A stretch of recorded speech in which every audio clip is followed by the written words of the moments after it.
Isang maganda at mapagpalang araw na naman sa ating lahat mga ka-farmers. At muli, welcome po dito sa aming channel. So, nandito po tayo ngayon sa aming munting manukan. At ito po yung kalagayan at sitwasyon niya ngayon. Medyo makalat. And yung mga alaga natin ay kokonti na lang yung mga nandito. So, sa Muscovy ducks natin, meron na lang tayong 12 pieces. And sa manok is wala na yatang 50. So hindi na po natin namomonitor yung bilang.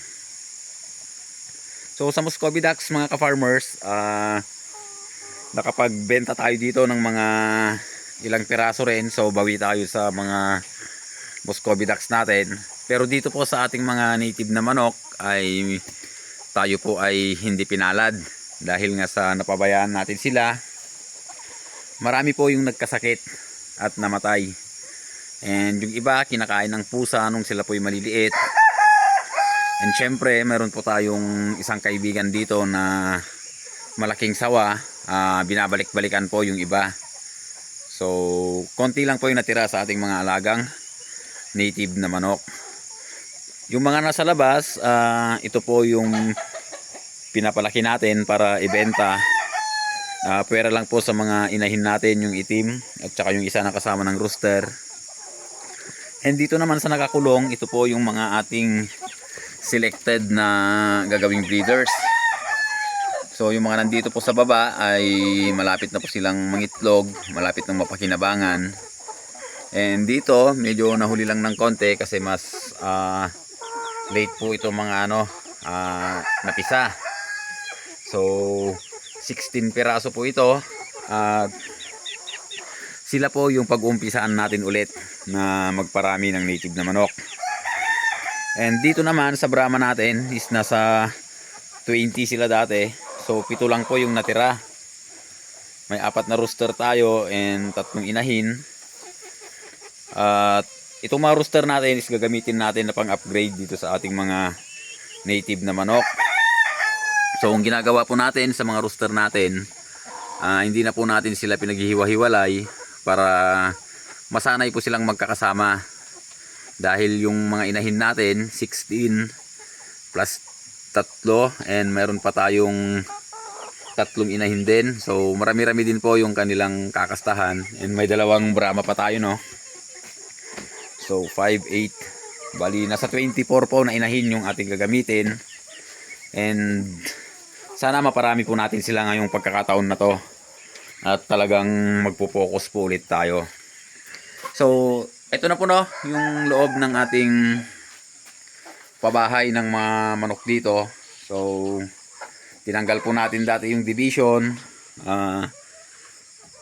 Sa ngayon ay gusto po natin gawing isahan na lang. Tatakpan siguro natin yung mga butas-butas dyan na pwedeng pasukan ng mga predator. At itong net natin is papatibayin natin. And pag-iisahin na lang natin sila dito, ikukulong. Pag maganda ang panahon, papakawalan natin sila. Pero pag ganitong tag-ulan, dito lang siguro sila sa loob. And inumpisa na rin natin kahapon. Ito, inatras natin to ng konti. Dahil nga balak po natin na saraduan tong likod na to para sa ating mga native na manok.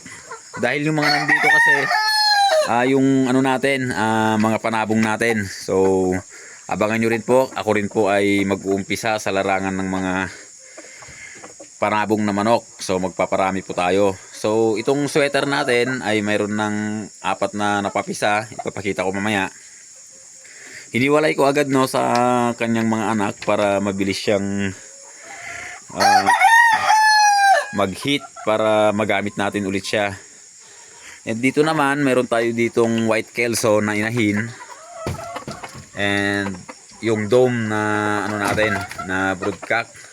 So 2 times winner na po yan. Kaya wala kasi tayong makitang kelso rin na puti. Pare-pare sana dito sa white kelso natin. So gamitin muna natin yung dome. Dahil gusto rin ko pong makapagpalabas ng puting dome at saka itim. Yun po yung inaano natin. So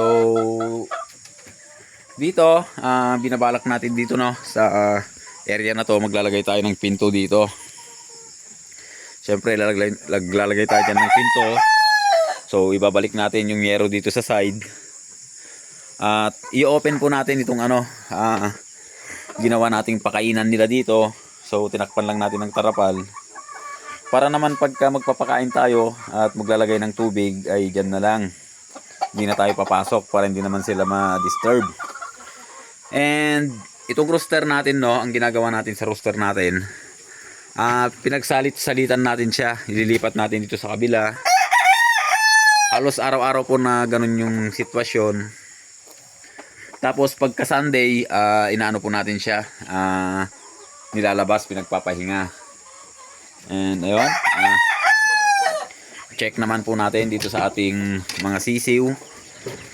So marami po tayong dinispose na inahin, no, sa ating mga alagang native na manok. Dahil nga sa hindi po natin masikaso masyado nun. Pumasok na tayo, so kailangan natin ng budget. Bali, binenta na po natin yung iba. And ito na po, no, yung ating mga bagong pasisiw ngayon. Meron tayong 10. So yung 4 dyan is yung panabong, yung parang yung kulay, iba. And yung red na yon is native yon. Kaya may palatandaan tayo sa ating mga sisiw.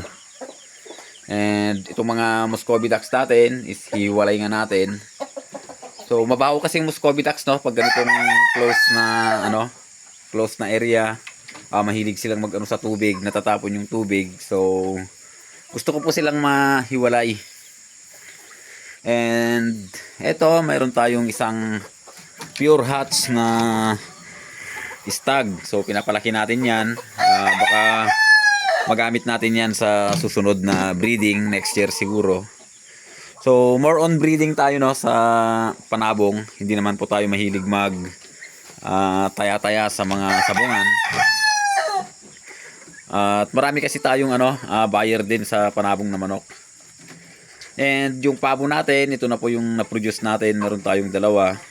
So sana maparami pa natin sila. Bali 6 yan, no. Medyo maselan pa lang pabo. Buti na lang at may natira sa ating 2. Kaya kahit papano ay okay na okay pa rin tayo. And yung 2 kulungan nilagay ko muna doon. Nandun po yung 2. So maybe pag nagtrabaho na po tayo, iayos po natin lahat yan. At parang hindi pa pumasok yung bata dun sa kabila, obligado na tayo pa rin po ang magpapakain. Binabayaran na lang ako doon per hour, pero hindi na ako tatrabaho doon ng whole day. So ito, may naglandslide, kailangan din iligpit dahil nga pumapasok sa loob yung tubig. At ito, yung isang kulungan natin is pinag-aaralan natin na iatras ng konti. So magkakasabay po yung trabaho natin. So kailangan natin talagang mag-focus ngayon. Pero habol tayo mga ka-farmers. Mayroon pa naman tayong pag-uumpisahan ulit. And pabilis lang naman magparami. So hindi po tayo tumitigil, no, na mag-alaga ng mga iba't ibang uri ng hayop. Dahil nga mayroon naman po tayong kinikita kahit papano.